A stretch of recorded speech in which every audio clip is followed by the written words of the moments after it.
Primavera de 2019 deve ter menos chuvas do que o normal, diz INMET. Temperatura média do planeta pode subir 3,4 graus até 2100.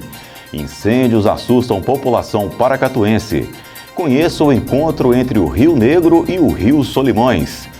Série Tecnologia, a inteligência artificial e a inclusão digital.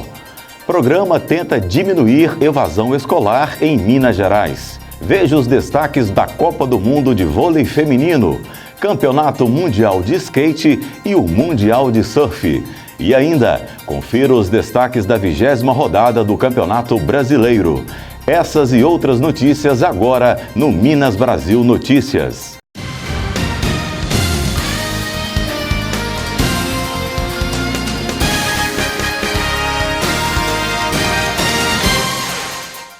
A primavera começou oficialmente às 4h50 desta segunda-feira. De acordo com o Instituto Nacional de Meteorologia, INMET, a primavera de 2019 deverá ter menos chuvas do que o normal para esta época do ano na maior parte do país. Os termômetros deverão registrar temperaturas de 1 a 1,5 graus acima da média. Isso significa ter dias com temperaturas bem altas e outros com temperaturas mais baixas ou dentro da média, o que na variação entre os 3 meses chega à elevação prevista. Em parte do Tocantins e estados do Nordeste, as temperaturas devem ficar de 1 grau a 1,5 graus acima da média. Nos estados de Minas, Bahia, Goiás e Mato Grosso do Sul, os termômetros deverão registrar cerca de 1 grau acima da média. Nas demais regiões, as temperaturas ficarão meio grau Celsius acima da média. A primavera deverá ter menos chuvas do que o normal para a estação.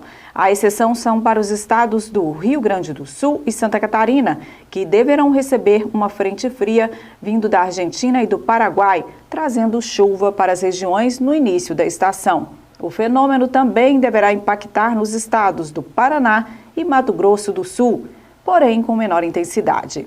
Em Goiás, parte do Mato Grosso e em Minas Gerais, as chuvas deverão ser irregulares e um pouco abaixo da média climatológica. A estação se estende até 22 de dezembro, quando começa o verão, a 1h19.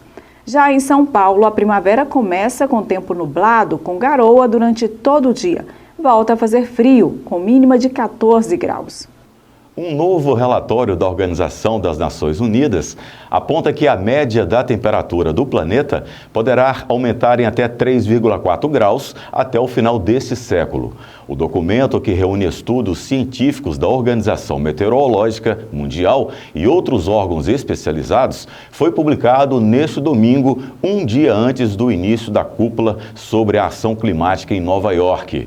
Segundo o documento, que defende a adoção de medidas para combater o aquecimento global, a média da temperatura do planeta de 2015 para 2019 será 0,2 graus acima do período anterior de 5 anos. Além disso, ela é 1 grau Celsius mais quente que os níveis pré-industriais de 1850 a 1900. E a situação em Paracatu ainda está complicada. A cidade está sob fumaça. O fim de semana, então, foi cruel. Havia incêndios na Serra indo para Brasília, na Serra da Contagem, na MG 188, no bairro Espírito Santo. E isso só que a gente sabe, e sem contar a quantidade de lotes. Segundo o 2º pelotão do Corpo de Bombeiros de Paracatu, nesta reta final do período de estiagem, com ar seco e quente, as ocorrências de incêndio em vegetação estão aumentando na área urbana e rural de Paracatu e região. De 1º de agosto até 20 de setembro, foram registrados 20 atendimentos de ocorrências em incêndio em vegetação em Paracatu. Mas os números reais são maiores. Estes 20 registros são de ocorrências onde houve acionamento de uma equipe de combate a incêndio que compareceu ao local e realizou o combate. Mas muitos casos acabam nem sendo denunciados. A gente houve um aumento aí bem significativo nos focos de incêndios florestais, né? Devido também à falta de chuvas, né? O período de estiagem muito longo, a umidade relativa do ar também bastante baixa, propiciou bem o avanço dessas queimadas, né? Que na maioria das vezes são causadas por ações humanas, né? Inadequadas. Sargento, aqui em Paracatu, quais foram os principais pontos? Bom, a gente teve vários atendimentos, mas os principais foram na saída para Brasília, né? Do lado esquerdo da 040, naquela região de Cerrado, que tem ali próximo à PAP. Então foi uma área que queimou mais de 200 hectares, um local de difícil acesso, né? Que complicou bastante o nosso trabalho de combate às chamas. Teve também na saída para Guardamó, na região da Serra da Contagem, na 188, que queimou também provavelmente mais de 300 hectares, principalmente de área de cerrado e pastagens. Provavelmente, né, o que a gente imagina que esse fogo tenha vindo das margens da rodovia, né? As pessoas às vezes colocam fogo para fazer a limpeza, né? E acabam perdendo o controle desse fogo, provocando um grande incêndio. Então, essa época, a gente não recomenda de forma alguma, né, o uso do fogo para limpeza de vegetação, além do que a gente pode falar, né, que a lei, né, brasileira prevê pena de multa e até prisão de pessoas que usam fogo, né, em vegetação.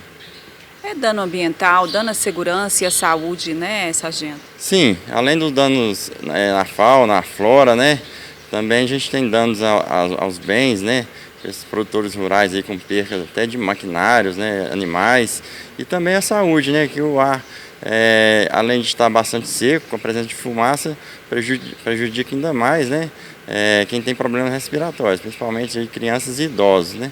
Então a gente faz o alerta aí à população, evitar provocar incêndios, né, fazer fogo, nessa época, principalmente nessa época do ano, além do que pode, se for pego, né, pode receber uma multa e até ser preso. Sargento, esses principais focos, que de fato foram os que mais preocuparam a comunidade, foram todos controlados? Como é que foi o trabalho dos bombeiros nesses casos? Bom, a gente teve uma dificuldade grande por se tratar de um foco muito grande. A gente tentou minimizar mais onde estava aproximando das residências, né? Porque era o foco principal, né? Porque envolvia vidas, né, humanas e animais. Então a gente fez essa prevenção próxima às residências, né? E a grande parte já foi combatido, mas alguns locais de difícil acesso a gente ainda não conseguiu concluir totalmente. Então no decorrer do dia de hoje a gente vai continuar os trabalhos, né? Até que seja cessado todos esses focos. Qual o alerta dos bombeiros para a comunidade para evitar esse tipo de queimada? Bom, a gente deixa um alerta aí que essas queimadas têm prejudicado bastante, né, o clima, né, e a nossa fauna e flora, que as pessoas sejam mais conscientes, né, evitem fazer queimadas, aí o nosso planeta agradece e o Corpo de Bombeiros também. Que aí fica o Corpo de Bombeiros para atender as demais ocorrências, né? Que de fato está até prejudicando o trabalho no dia a dia, Sargento? Não, com certeza, né? O nosso efetivo aqui em Paracatu não é tão grande e devido a essa grande quantidade de incêndios florestais, a gente acaba deslocando parte desse efetivo para as regiões rurais aí para fazer o combate. Então, o atendimento na cidade fica um pouco prejudicado, né? Devido à nossa falta de efetivo. Vale então a consciência, né? Apelar para a consciência de cada um. Sim, com certeza. Todo mundo aí se conscientizar mais, que acho que para a população é muito válido, né? Então todo mundo tem a ganhar. E agora você vai conhecer uma das maiores atrações da Amazônia. Um fenômeno surpreendente do encontro das águas de dois rios que não se misturam. Nessa imensidão da Amazônia, uma divisão em cores. Os rios seguem naturalmente seu curso, mas não se misturam. Botos parecem fazer um verdadeiro balé para completar a beleza natural desse encontro de águas. Negro e Solimões, um dos primeiros cartões postais de quem chega a Manaus de barco. Especialistas dizem que as águas não se misturam por conta da velocidade. O rio Solimões, o de água mais barrenta, é mais veloz que o Negro, em média 8 km/h. Já o Negro é metade disso, 4 km/h. Essa velocidade e também a temperatura que influenciam nessa divisão de cores. É isso que faz com que o encontro seja esse encontro de dois mundos que caminham de modo separado e que se unem para formar o Amazonas. Curiosidade é quanto aos peixes. Algumas espécies procuram o local especificamente para se reproduzirem. O jaraqui, ele desce, na época da reprodução, ele desce o Rio Negro até o encontro das águas, onde ele desova, né, os ovos desovados e fertilizados descem o Rio Amazonas e vão para as várzeas, onde eles crescem, ficam alevinos de ovos, depois eles voltam e sobem o Rio Negro para se alimentar. Encontro que serve de inspiração até mesmo longe daqui. No centro histórico de Manaus, uma calçada em pedras portuguesas chama a atenção desse grupo de turistas de São Paulo. Para mim é um tipo de onda mesmo, porque ela dá voltas e voltas. Águas claras e escuras, o encontro de Rio Negro e Solimões sobre os pés e diante do Teatro Amazonas. O calçamento é de 1901, mesmo período da abertura dos portos. E isso é bem mais antigo do que o calçamento de Copacabana. O piso todo foi feito justamente na época que instalaram o monumento da abertura dos portos, que é em 1901. E a seguir, série Tecnologia, a inteligência artificial e a inclusão digital. Programa tenta diminuir evasão escolar em Minas Gerais. Voltamos já.